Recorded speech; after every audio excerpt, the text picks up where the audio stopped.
Hey guys, how's it going? It's me, Chris, again, and today we have a 2018 Nissan Rogue maintenance light reset. Go ahead and turn on your car without starting. We're going to be using that screen right there and these buttons over here. Up, down, left, right, and OK for enter. As you can see, maintenance oil filter is needs to be replaced. Now go ahead and use the left or the right to scroll to your page, which is here.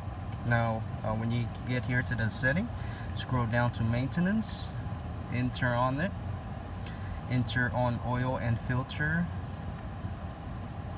scroll down to reset, hit OK, scroll up to yes, hit OK, and there you go, guys. Make sure you click that like. Thank you for watching. I'll see you next time. Bye bye.